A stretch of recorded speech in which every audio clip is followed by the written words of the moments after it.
नमस्कार बच्चों। आज हम हेरास खाते का एक महत्वपूर्ण सवाल हल करने वाले हैं जो इस प्रकार से है। बच्चों, सवाल है कि 1 अप्रैल 2020 को मशीनरी खाते और हेरास के लिए आयोजन खाते का शेष क्रमशः 12 लाख रुपए और 2,28,000 रुपये था। अर्थात मशीनरी खाते का शेष है 12 लाख और हेरास के लिए आयोजन खाते का शेष है 2,28,000। 1 अक्टूबर 2020 को मशीनरी का एक भाग जो 1 अप्रैल 2018 को 1 अप्रैल 2018 को, ठीक है, बहुत समय पहले, ठीक है, 2 साल पहले करीब 80,000 का खरीदा गया था, उसे 45,000 रुपये में बेचा गया और इसी तिथि को मतलब 1 अक्टूबर को ही 1,58,000 की लागत की एक नई मशीनरी खरीदी गई और लगाई गई। कंपनी क्रमागत ह्रास पद्धति के आधार पर 10% की दर से 10%, इसमें वार्षिक शब्द नहीं लगा हुआ है, पर ह्रास लगाया गया है। आवश्यक खाते खोलना है, अर्थात मशीन खाता बनाना है और ह्रास के लिए आयोजन खाता बनाना है। तो बच्चों शुरू करते हैं। सबसे पहले हम बनाते हैं मशीनरी खाता। तो सबसे पहले मशीनरी खाते में मशीनरी खाते का शेष लिख दिया जाएगा और मशीनरी का खाते का शेष और मशीनरी खाते का शेष डेबिट पक्ष में लिखा जाता है। तो मशीनरी खाते का शेष डेबिट में हम लिख लेते हैं। क्या लिखा जाएगा? 1 अप्रैल 2020 को टू बैलेंस बीडी, चूंकि यहां पर एक मशीनरी का भाग बेच दिया गया है तो क्या करेंगे, उसको हम ए नाम दे देंगे 80,000 और शेष संपत्तियों को हम बी नाम दे देंगे, जो बचती हैं 11,20,000 की। कुल मशीनरी है 12 लाख की। अब इस 80,000 की मशीनरी को बेचा गया है, ठीक है, तो बेचने की एंट्री कहां कर दी जाएगी? क्रेडिट पक्ष में कर दी जाएगी। 1 अक्टूबर 2020 बाय बैंक अकाउंट ए 45,000 में बेच दिया गया है।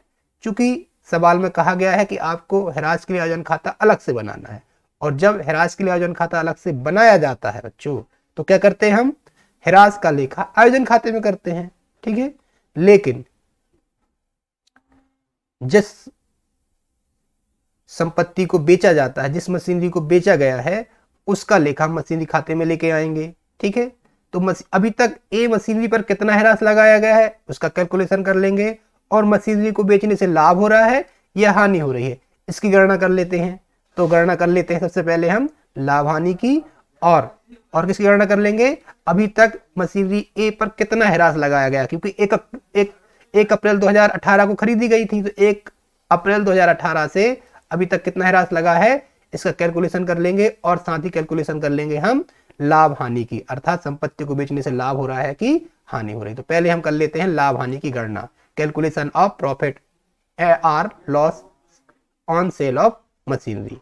तो मशीनरी खरीदी गई थी 1 अप्रैल 2018 को, कितने में खरीदी गई थी? उसकी ओरिजिनल कास्ट कितनी है? 80,000।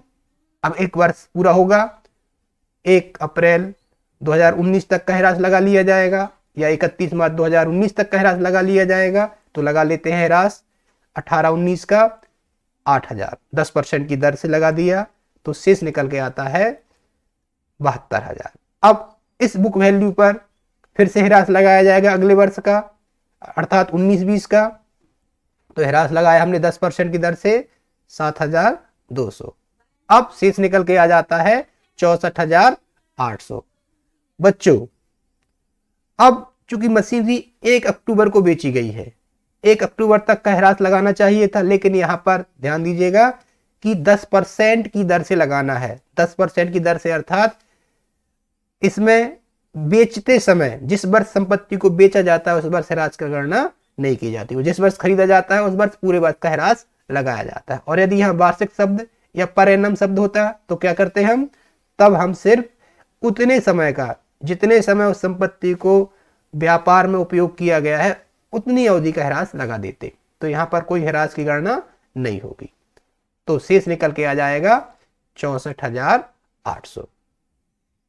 तो बच्चों 64,800 की मशीनरी जो है वो 45,000 में बेची गई है, तो क्या हो गई? हमको हानि हो गई। हानि कितनी हो गई निकाल लेते हैं। ये हानि हुई है 19,800 की। इस 19,800 की हानि को हम मशीनरी खाते के क्रेडिट पक्ष में लिख देंगे by profit and loss account. और अभी तक कितना हेरास लगाया है हमने मशीनरी ए पर? ये देखिए 8,000 का और 7,200 का। तो अभी तक जितना भी एक्यूमुलेटेड डेप्रिसिएशन हुआ है उसकी गणना हम कर लेते हैं। ठीक है, एक्यूमुलेटेड डेप्रिसिएशन ऑन मशीनरी ए। तो कितना हुआ है, पहले लगाया हमने डेप्रिसिएशन 18-19 का, कितना आया है 8000। फिर 19-20 का कितना आया है 7200। और जो 1 अक्टूबर तक का ह्रास है, चूंकि वो लगाया नहीं गया क्योंकि यहाँ पर वार्षिक शब्द नहीं था, तो बेचने वाले वर्ष, जिस वर्ष संपत्ति को बेचा जाएगा, मशीनरी को बेचा जाएगा, उस पर ह्रास नहीं लगाया है। तो अभी तक कुल कितना ह्रास लग चुका है मशीनरी ए पर, मशीनरी ए पर 15,200। तो इनको हम कहाँ लिख लेते हैं, अब मशीनरी खाते में लिख लेते हैं। तो लिखेंगे part provision for depreciation account 15,200, और कितने का लॉस हुआ है उसको कितना आ गया 19,800। अब बच्चों मशीनरी खाता बन के तैयार हो चुका है। अब हम मशीनरी खाते का शेष निकाल देंगे। रुकिए रुकिए रुकिए, इसी तिथि को एक मशीनरी 1,58,000 की लागत की खरीदी गई है। तो खरीदने की एंट्री कहाँ करेंगे, हम डेबिट में करेंगे। तो लिख देते हैं 1 अक्टूबर 2020 टू बैंक अकाउंट, इसका नाम दे दिया हमने सी, कितने की 1,58,000 की। अब बच्चों बन के सवाल हो गया है तैयार। तो हम लगा देते हैं शेष by balance C D. B कितने की है 11,20,000 की, और सी कितने की है 1,58,000 की, और लिख देते हैं टोटल 12,78,000। दोनों पक्षों का योग कर देते हैं और दोनों पक्षों का योग बराबर हो जाता है। तो मशीनरी खाता कब, जब ह्रास के लिए आयोजन खाता प्रोविजन फॉर डेप्रिसिएशन अकाउंट अलग से बनाया जाता है, तब इस प्रकार से मशीनरी खाता बनाया जाता है। तो मशीनरी खाते का शेष निकाल दिया और योग कर देते हैं। तो योग हो गया 13,58,000। अब बच्चों हम अगला खाता बनाएंगे प्रोविजन फॉर डेप्रिसिएशन अकाउंट। तो बच्चों प्रोविजन फॉर डेप्रिसिएशन अकाउंट का शेष क्या दिया गया था 2,28,000। तो लिख देते हैं 1 अप्रैल 2020 को by balance B D A पर कितना बना था 15,200। अभी आपने देखा है कि जो मशीनरी ए है वो बेची गई है, उस पर अभी तक का ह्रास कितना है 15,200। क्योंकि 2,28,000 पूरा है, तो उसमें से ए 15,200 का है और बी कितने का बचा 2,12,800, कुल 2,28,000। ठीक है। अब बच्चों क्या करना है हमको, ये जो 15,200 है इसको तो हमने कहां ट्रांसफर कर दिया है मशीनरी खाते में। तो लिख देंगे इसको हम डेबिट साइड 1 अक्टूबर 2020 को टू मशीनरी अकाउंट 15,200। अब बचा यहां पर 2,12,800। ये किसका है, शेष मशीनरी का है। किस पर ह्रास है, ये शेष मशीनरी के ह्रास का आयोजन है। अब बच्चों क्या करना है हमको, अब हमने जो नई मशीनरी खरीदी है और जो पुरानी मशीनरी है उस पर ह्रास लगाएंगे कितनी तारीख को, वर्ष के अंत में, बाय डेप्रिसिएशन अकाउंट, और मशीनरी बी पर ह्रास लगा देंगे। तो मशीनरी बी कितने की थी 11,20,000 की। ठीक है, लेकिन 11,20,000 तो उसकी लागत प्राइस है और ह्रास किस पर लगता है, पुस्त मूल्य पर। तो पहले हम गणना कर लेते हैं ओल्ड मशीनरी पर कितना ह्रास लगेगा और उसका बुक वैल्यू कितना है। तो देखिएगा 12 लाख की मशीनरी थी, उसमें से 2,28,000 ठीक है का ह्रास 9,72,000 की। बच्चों 9,72,000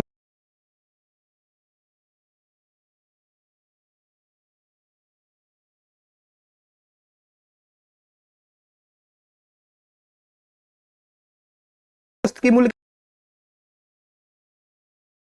मशीनरी का मूल्य शेष बच जाता है 9 लाख।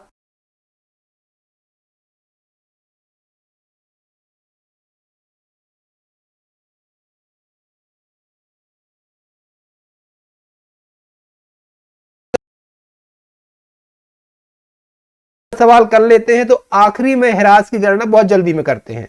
ठीक है, और हमें ये याद ही नहीं रहता कि ये किस पद्धति का सवाल है।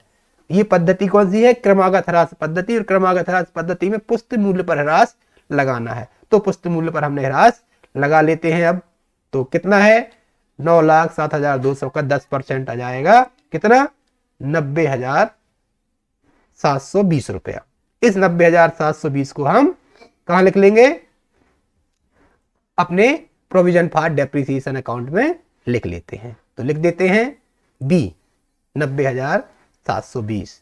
और एक मशीनरी और है सी जो बाद में खरीदी है 1 अक्टूबर को, उस पर पूरे वर्ष का ह्रास लगेगा क्योंकि यहां पर 10% लिखा है। ठीक है, तो सी पर ह्रास लगा देते हैं 15,800। आप तो कर सकते हो, ये कितनी थी ये थी 1,58,000 की 10% आ गया 15,200। कुल ह्रास कितना हो गया 1,06,520। अब दोनों पक्षों का हम योग कर लेंगे, 3,34,520 क्रेडिट पक्ष का योग आया तो अंतर की राशि डेबिट में लिख दी जाएगी। टू बैलेंस बीडी कितनी आ रही है अंतर की राशि 3,19,320 रुपए। ठीक है, क्या करेंगे आप 3,34,520 में से 15,200 घटा दिए तो 3,19,320 शेष आ गया। तो बच्चों इस प्रकार से हमने क्या कर लिया है, प्रोविजन फॉर डेप्रिसिएशन अकाउंट बना लिया है। ठीक है, तो दोनों पक्षों का योग बराबर हो गया है।